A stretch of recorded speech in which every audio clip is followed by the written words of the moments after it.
Congress workers protest a Tamil Nadu Assembly resolution on mercy for Rajiv convicts. They claim it's an AIADMK ploy to save the Dharmapuri killers. She is showing as if she is sympathetic to the Sri Lankan Tamils, but in reality, she is just protecting her party members who have been sent to gallows, who will be hanged in the future as per the court's order. Under fire over alleged land grabbing, the DMK petitions the president accusing the AIADMK government of political vendetta, while in the city another DMK leader faces a land grab complaint. Just yesterday they returned to the assembly, but after high drama the DMK stages another walkout alleging the democratic traditions aren't followed. அப்பொழுதும் body language என்று வெளியேற்றுகிறார்கள். கையை தூக்கினாலும் கையை காட்டுகிறார்கள். எதை காட்டி பேசுவதென்று எங்களுக்கு தெரியவில்லை. The Supreme Court reserves its verdict on the Sterlite Industries case. NGOs are fighting for its closure, citing pollution. Incentives double for medal winners in international sporting events, among a slew of measures to promote sports in the state. This is a very positive move, and this will be of great encouragement to all people to take up the sport seriously. And gold prices so yet again touching the 2,900 per gram mark. A very good evening and welcome to Headlines Now with me, Dipti Kumar. It's a busy Tuesday evening. We'll be bringing you all the developments from the state and beyond the borders. But first, let's get to the top stories this hour. Rajya Sabha MP Amar Singh is sent to judicial custody till the 19th of September. Illness is no excuse, the court tells Amar Singh after he tries for a reprieve on health grounds. Mayawati hits out on the WikiLeaks cable, says Assange belongs in an asylum and defends aide Satish Mishra. The telecom regulatory chairman says he stands by his letter to the CBI on the 2G case that it had not recommended auction of the spectrum. And news from Manipur: on a hunger strike for 11 years, Iram Sharmila talks about how she sacrificed being with a man she loves. And NDTV expert Sunil Gavaskar says India are treading upon unfamiliar territory in regard to the polling department suffering. Well, first up, around 500 youth Congress workers were arrested earlier in the day today in the city. Now, this comes in the light of them demanding the withdrawal of the Tamil Nadu Assembly resolution, which has urged the president to commute the death sentence of the 3 convicts in the Rajiv Gandhi assassination case. Now, sections of the Congress in the state, in the meantime, have attributed the motives of the chief minister moving the resolution, urging the president to commute the death sentence as a move to save the lives of the 3 AIADMK men facing the gallows for burning students alive in Dharmapuri. Now, although the chief minister has made it clear that her stance, the debate still rages on.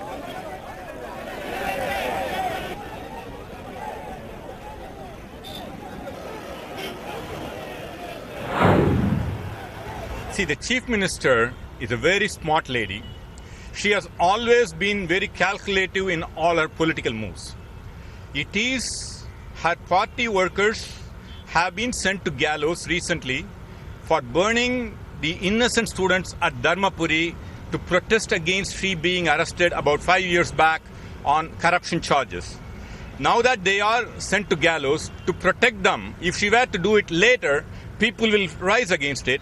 So she is showing as if she is sympathetic to the Sri Lankan Tamils, but in reality, she is just protecting her party members who have been sent to gallows, who will be hanged in the future as per the court's order. Well, the government, though, has responded by rejecting the allegations of, quote, hidden motives, unquote, of the state.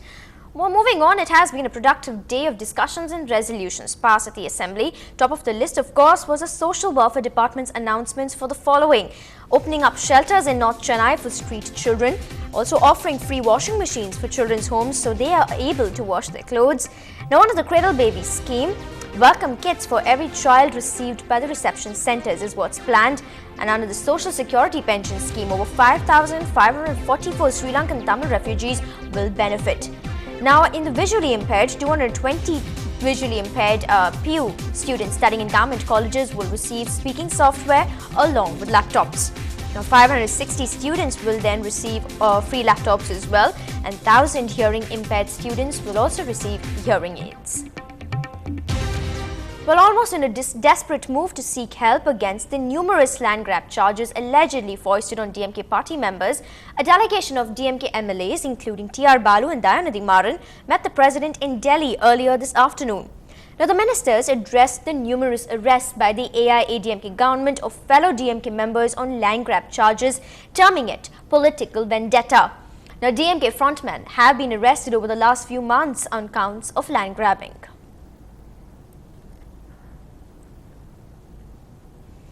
Well, amidst all the activity in the assembly, the day also saw DMK members stage a walkout over a verbal row on the democratic nature of the House.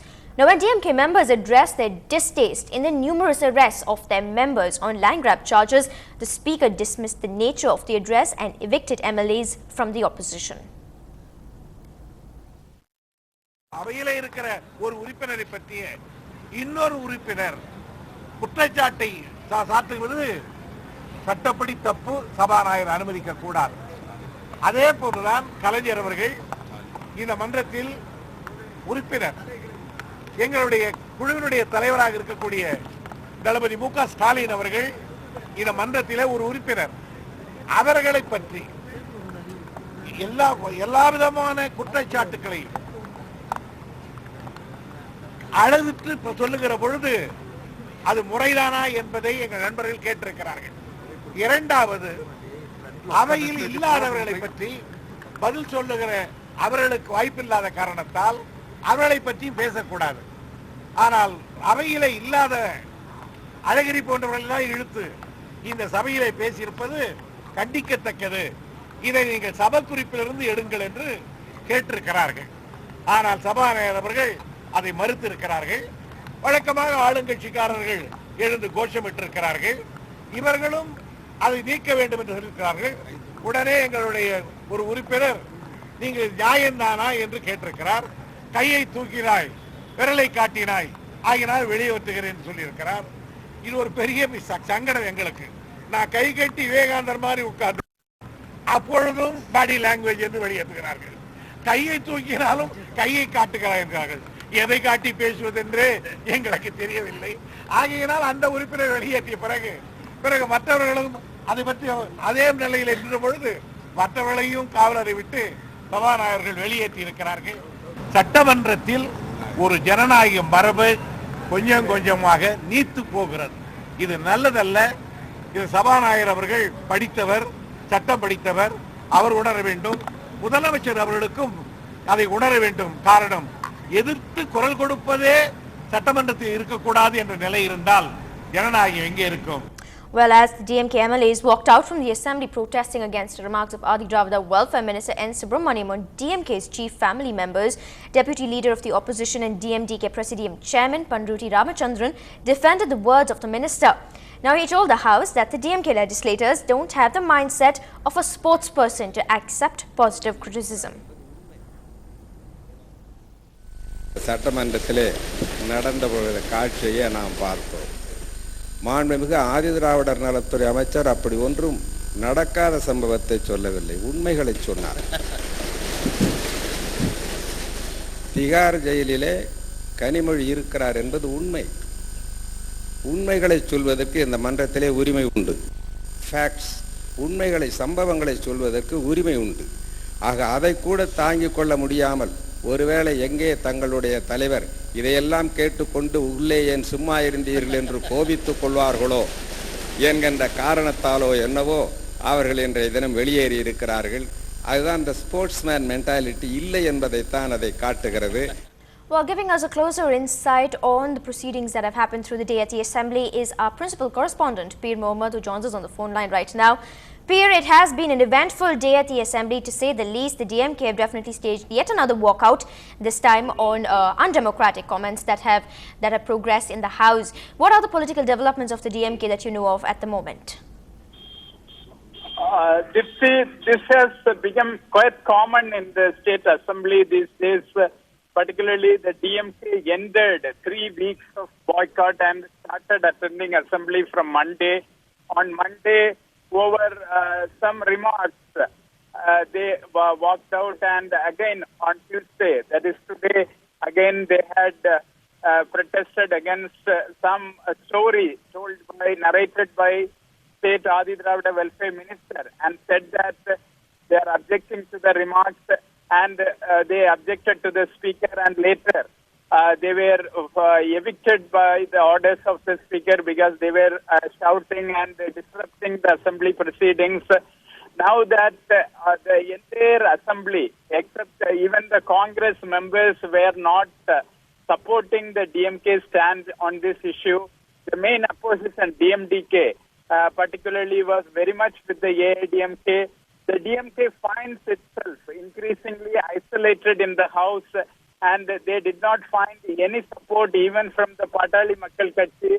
They were not supporting the behavior of the DMK MLAs, and because they were isolated in the House, they were forced to either walk out or raise their opposition so that they remain in the limelight. That seems to be the order of the day.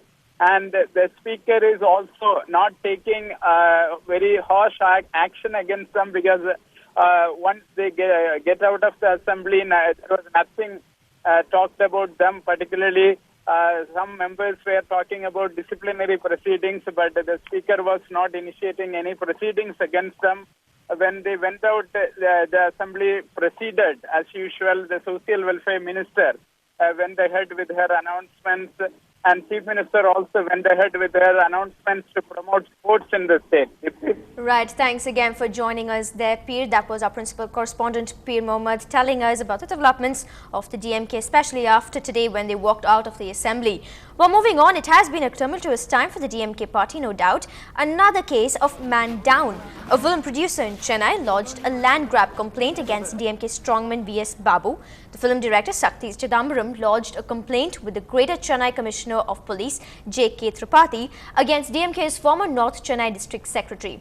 Now, V.S. Babu on charges of land grabbing. The complainant alleges that V.S. Babu had prepared forged documents to acquire his land in Tiruvallur worth 5 crore rupees. When he approached the DMK strongman, he had allegedly threatened the landowners. The complaint has been forwarded to the West Zone Joint Commissioner for a detailed probe. திருவள்ளூர்ல வந்து துளசி தியேட்டருக்கு ஆப்போசிட்ல இருக்கு. அந்த சொத்தை வந்து 5 கோடி ரூபாய் மதிப்புள்ள சொத்தை வெறும் 55 லட்சம் ரூபாய்க்கு கிரய பத்திரம் பண்ணி மீதி பணத்தை ஆபீஸ்க்கு வாங்க தர்றேன்னு சொல்லிட்டு அதுக்கப்புறம் ஆபீஸ்க்கு போனால் சரியான ரெஸ்பான்ஸ் கிடையாது. அதுக்கப்புறம் நாங்கள் எப்போ தர்றோமோ அப்போ தான் தருவோம்னு சொல்லி இது வரைக்கும் கிட்டத்தட்ட ஒரு 8-9 மாசமா அலைய விட்டு ஆள் வச்சு மிரட்டுறாங்க. கொன்றுவோம், உன்னை கொண்டு சாக்கடையில் போட்டுருவோன்றாங்க. அதாவது ஒரு ஆளுங்கட்சி தான் கையில் இருக்குங்கிற ஒரு தைரியத்தில் வந்து இது வரைக்கும் ஆடினாங்க. Well, moving on now, filmmaker Sakti Chidambaram has also lodged a complaint with the Greater Chennai Commissioner of Police J.K. Tripathi against Sun Pictures COO Hansraj Saxena on charges of cheating and threatening. The complainant alleged that he was cheated by Hansraj Saxena and his associates while issuing distribution rights for the Tamil film Indran, and he thereby suffered a loss to the tune of 1.6 crore rupees. Now, Sakti Chidambaram says he was threatened to dire consequences when he demanded his money back. The complaint has now been forwarded to the CBCID for a detailed probe. ஹன்ஸ்ராஜா Saxena மேலே கொடுத்துருக்கேன். எந்திரன் படத்துக்கு அவரோட பினாமி நிறுவனமான blue sky அப்படிங்கிற நிறுவனம் அவரோட மச்சான், அதாவது ஒய்ஃபோட தம்பி சுரேஷ்ன்றவர் நடத்துகிற ஒரு நிறுவனம். அந்த நிறுவனத்தில் வந்து 4 கோடி ரூபா பேசி 4 கோடி ரூபா கொடுத்து 8 தேட்டர் தர்றேன்னு சொல்லி எனக்கு அடித்து கொடுத்துருந்தாங்க. அந்த 8 தேட்டரில் ஒரு தேட்டர் தாம்பரம் வித்யா தேட்டரை எனக்கு கொடுக்கல. ஸோ அது வந்து ஒரு ஃப்ராடு. 8 தேட்டர்னு சொல்லிட்டு லாஸ்ட் மினிட்ல ஒரு பெரிய தேட்டர் 1.5 கோடி ரூபா ஷேர் வர்ற ஒரு தேட்டரை எனக்கு கொடுக்காம விட்டாங்க. அந்த ப்ளூ ஸ்கை நிறுவனன்றது ஹன்ஸ்ராஜா சக்சேனாவோட ஒரு பினாமி நிறுவனம். அந்த ஹன்ஸ்ராஜா சக்சேனா மேலேயும் சுரேஷ் அவரோட மைத்துனர் மேலேயும் கம்ப்ளைண்ட் கொடுத்துருக்கேன். Well, on to some other news now. It's glad tidings from Amma for sportsperson in the state. She at the end of next year's London Olympics. Now maintaining her track record of being a big supporter of sports, Chief Minister Jayalalitha has announced quite a bonanza. The prize money for winning medals at international events has been doubled, and a centre of excellence in sports to groom young talent will also be set up. And there's much more. Sudarshan Kumar and Peer Mohammed have the lineup. Jayalalitha ennum naan. After the AIADMK's victory lap at Hastings comes a giant leap for sports. Earlier, the prize money for winning Olympic gold medals was 1 crore rupees for a gold, 50 lakh rupees for silver and 25 lakh for bronze. That's now been doubled. Center of Excellence in Sports ஒன்று அமைக்கப்படும் என்பதை மகிழ்ச்சியுடன் தெரிவித்துக் கொள்கிறேன். தேர்ந்தெடுக்கப்படும் மாணவ மாணவியர்கள் இந்த மையத்தில் தங்கி சிறப்பு பயிற்சி பெறுவர். இந்த மையத்தில் தங்கும் மாணவ மாணவியர்களுக்கு விளையாட்டு சீருடை, விளையாட்டு உபகரணங்கள், நவீன உடற்பயிற்சி கூடம், விஞ்ஞான ரீதியிலான பயிற்சி, வெளிநாடுகளில் போட்டிகளில் கலந்து கொள்ள உதவி மற்றும் பயிற்சி ஆகிய வசதிகள் செய்து தரப்படும். And the government's sports budget has been tripled from rupees 31 crore to more than 100 crore. Music to the ears of the state sports development authority. It is almost tripled, as you said, from 31 crores to more than 100 crores. This is a triple jump for sports, and most probably this will be the biggest sports budget for any state in this country. And thanks to Honorable CM for taking sports to a different level. And we in SDAT, we hope we are able to succeed in creating excellence in sports in this state. And we are aiming at taking this state as numero uno in sports in this country. Sportspersons in Tamil Nadu just can't believe what they hear. Amma gets a big thumbs up from them. I think this is a very positive move, and this will be of great encouragement to all people to take up the sport seriously. Remember the 1995 South Asian Federation Games? The Tamil Nadu government had built all the facilities in record time, from the Jawaharlal Nehru Stadium in Periyamate, the aquatic complex in Velachery, to the Jayalalitha Indoor Stadium in Kilpauk. Almost all the stadia in Chennai have been the brainchild of Amma. விளையாட்டு சீருடை, விளையாட்டு உபகரணங்கள், நவீன உடற்பயிற்சி கூடம், விஞ்ஞான ரீதியிலான பயிற்சி. A slew of other schemes, 21 to be precise, will soon be implemented to ensure that our sportspersons can live up to the faster, higher, stronger motto. In Chennai with Sudarshan Kumar and Peer Mohammed, Sanjay Pinto for NDTV Hindu. Well, and with that, we'll take a quick break here on Headlines Now. But when we return, we take a look at the plight after Sri Lankan Tamils. It's now the Malaysian Tamils who are looking for the light at the end of the tunnel. More on that when we come back.